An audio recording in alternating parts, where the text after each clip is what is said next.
గౌరవ మంత్రివర్యుల్ని దృష్టి పెట్టమని కూడా కోరుకుంటున్నాం. మినిస్టర్ గారు,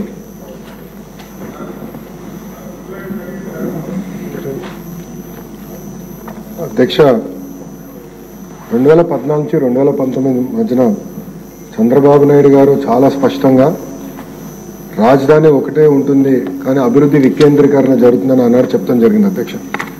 దాంట్లో భాగంగా ఆనాడు ఉమ్మడి జిల్లాలకి ఒక్కొక్క జిల్లాలకి ఒక్కొక్క సెక్టర్ ఫోకస్ అనేది ఇస్తాం జరిగింది అధ్యక్ష.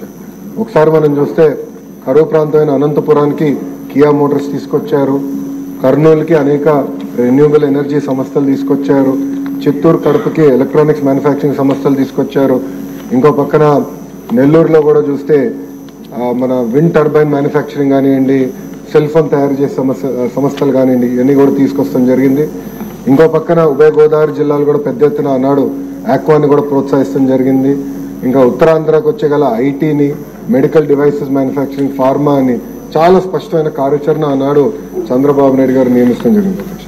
దాంట్లో భాగంగా అధ్యక్ష మీరు ఒక్కసారి చూస్తే కేంద్ర ప్రభుత్వం అంటే రాష్ట్ర విభజన చట్టంలో ఉన్న సంస్థల్లో కూడా ఏదైతే ఆంధ్ర రాష్ట్రానికి ఇస్తానని హామీ ఇచ్చారో అది కూడా మీరు చూస్తే ఐఐటి తిరుపతికి, ఐఎం విశాఖపట్నంకి, ఐజర్ తిరుపతికి, ఇంకో పక్కన NIT Tadepalligudem, IIIT-DM Kurnool, central university Anantapur, ఇంకా సెంట్రల్ ట్రైబల్ యూనివర్సిటీ విజయనగరం జిల్లా కూడా అన్నాడు మన ప్రభుత్వం కూడా ఇస్తాం జరిగింది అధ్యక్ష.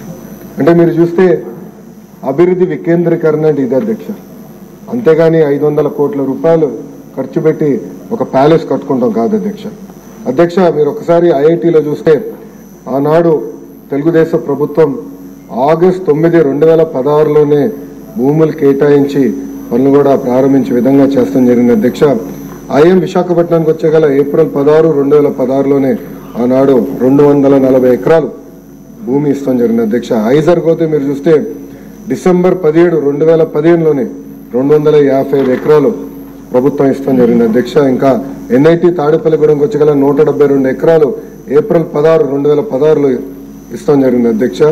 ఇంకోటి IIIT-DMకి వచ్చే గల 151 ఎకరాలు మార్చి 31, 2016లో ఇస్తాం జరిగింది. ఇంకా సెంట్రల్ యూనివర్సిటీ అనంతపురంకి వచ్చే గల సుమారుగా 491 ఎకరాలు ఏప్రిల్ 16, 2016లో ఇస్తాం జరిగింది అధ్యక్ష.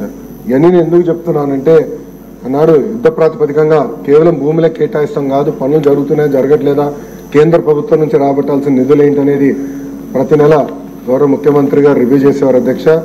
మీరు కూడా అధ్యక్ష గతంలో PRRD మంత్రిగా చేశారు. ఉపాధి హామీ అనుసంధానం ఎట్లా చేయాలి, దాని అన్నిట్లో ఎట్లా చేయాలని ఆనాడు ముఖ్యమంత్రి గారు పెద్ద ఎత్తున రివ్యూ కూడా చేశారు అధ్యక్ష. సో ఇట్లా అన్ని పనులు ఒక పద్ధతి ప్రకారం చేసుకుంటూ పోయే అధ్యక్ష.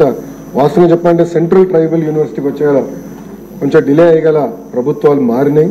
ప్రభుత్వం మారిన తర్వాత తెలుగుదేశం పార్టీ అధికారులు ఉన్నప్పుడు ఒక భూమి ఐడెంటిఫై చేశాం, కేటాయించాం, కానీ ఎక్కడ రాజకీయంగా క్రెడిట్ వస్తుందని చెప్పి మళ్ళీ వేరే భూమిలోకి షిఫ్ట్ చేశారు అధ్యక్ష. దానివల్ల 5 సంవత్సరాలు కాలయాపన చేశారు అధ్యక్ష ట్రైబల్ యూనివర్సిటీకి. మన ప్రభుత్వ అధికారులకు వచ్చినా చాలా స్పష్టంగా లేదు, ఎక్కడైతే ఫైనల్ చేసా అక్కడనే ముందరికి వెళ్దామని చెప్పాం అధ్యక్ష. ఈ సెంట్రల్ ట్రైబల్ యూనివర్సిటీ కూడా యుద్ధ ప్రాతిపదికంగా వచ్చే 2 సంవత్సరాలు పూర్తి చేస్తామని సభకి నేను హామీ ఇస్తున్నా అధ్యక్ష. పెద్దలు బుచ్చ చౌదరి గారు, బోండోమా గారు చెప్పినట్లు అధ్యక్ష ఇంకా కొన్ని పెండింగ్ వర్క్స్ ఉన్న విషయం వాస్తవం అధ్యక్ష. కొంచెం ఈ తాగునీరు కానివ్వండి, రోడ్లు కానివ్వండి, ఈ సమస్య ఉన్నాయి.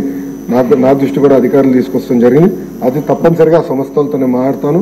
ఇంటెక్ కానివ్వండి, మ్యాన్ పవర్ కూడా డిస్కస్ చేసి తప్పనిసరిగా ఎట్లా టేకప్ చేయాలో చేస్తాం.